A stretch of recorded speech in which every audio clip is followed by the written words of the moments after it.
1775, the American Revolutionary War began as the American colonies sought to detach from England and its oppressive monarchy. Though many reasons are cited for the revolution, one in particular sticks out as the prime cause: that King George III of England outlawed the interest-free, independent currency the colonies were producing and using for themselves, in turn forcing them to borrow money from the Central Bank of England at interest, immediately putting the colonies into debt. And as Benjamin Franklin later wrote, the refusal of King George III to allow the colonies to operate an honest money system which freed the ordinary man from the clutches of the money manipulators was probably the prime cause of the revolution. In 1783, America won its independence from England. However, its battle against the central bank concept and the corrupt, greed-filled men associated with it had just begun. So what is a central bank? A central bank is an institution that produces the currency of an entire nation. Based on historical precedent, two specific powers are inherent in central banking practice: the control of interest rates and the control of the money supply, or inflation. The central bank does not simply supply a government's economy with money, it loans it to them at interest.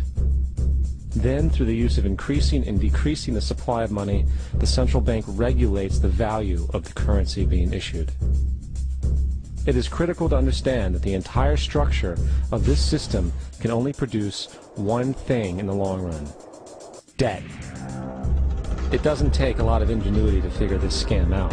For every single dollar produced by the central bank is loaned at interest. That means every single dollar produced is actually the dollar plus a certain percent of debt based on that dollar. And since the central bank has the monopoly over the production of the currency for the entire country, and they loan each dollar out with immediate debt attached to it, where does the money to pay for the debt come from? It can only come from the central bank again, which means the central bank has to perpetually increase its money supply to temporarily cover the outstanding debt created, which in turn, since that new money is loaned out at interest as well, creates even more debt. The end result of this system without fail is slavery, for it is impossible for the government and thus the public to ever come out of the self-generating debt. The founding fathers of this country were well aware of this.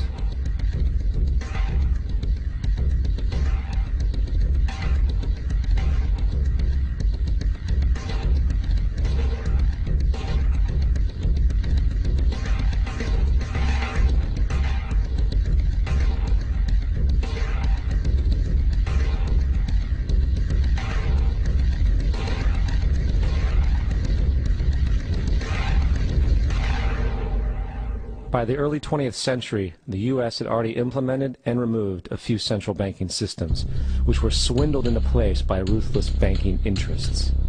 At this time, the dominant families in the banking and business world were the Rockefellers, the Morgans, the Warburgs, the Rothschilds. And in the early 1900s, they sought to push once again legislation to create another central bank. However, they knew the government and public were very weary of such an institution, so they needed to create an incident to affect public opinion. So, J.P. Morgan, publicly considered a financial luminary at the time, exploited his mass influence by publishing rumors that a prominent bank in New York was insolvent or bankrupt. Morgan knew this would cause mass hysteria, which would affect other banks as well. And it did. The public, in fear of losing their deposits, immediately began mass withdrawals. Consequently, the banks were forced to call in their loans, causing the recipients to sell their property, and thus a spiral of bankruptcies, repossessions, and turmoil emerged. Putting the pieces together a few years later, Frederick Allen of Life magazine wrote, "The Morgan interests took advantage to precipitate the panic, guiding it shrewdly as it progressed." Unaware of the fraud, the Panic of 1907 led to a congressional investigation headed by Senator Nelson Aldrich, who had intimate ties to the banking cartels and later became part of the Rockefeller family through marriage. The commission, led by Aldrich, recommended a central bank should be implemented so a panic like 1907 could never happen again. This was the spark the international bankers needed to initiate their plan. In 1910, a secret meeting was held at a J.P. Morgan estate on Jekyll Island off the coast of Georgia. It was there that the central banking bill called the Federal Reserve Act was written. This legislation was written by bankers, not lawmakers.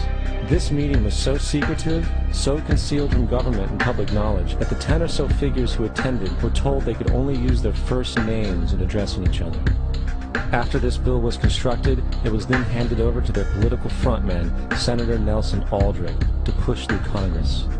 And in 1913, with heavy political sponsorship by the bankers, Woodrow Wilson became president, having already agreed to sign the Federal Reserve Act in exchange for campaign support. And 2 days before Christmas, when most of Congress was at home with their families, the Federal Reserve Act was voted in, and Wilson in turn made it law. Years later, Woodrow Wilson wrote, in regret,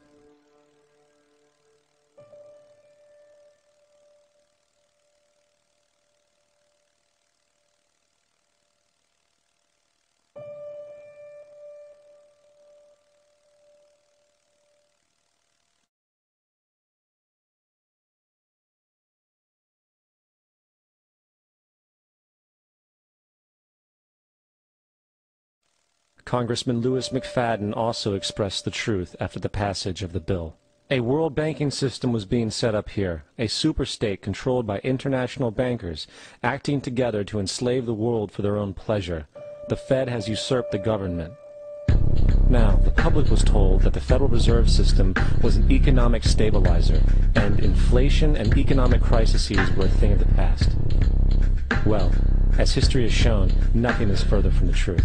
The fact is, the international bankers now had a streamlined machine to expand their personal ambitions. It's alive! It's alive! It's alive! For example, from 1914 to 1919, the Fed increased the money supply by nearly 100%, resulting in extensive loans to small banks and the public.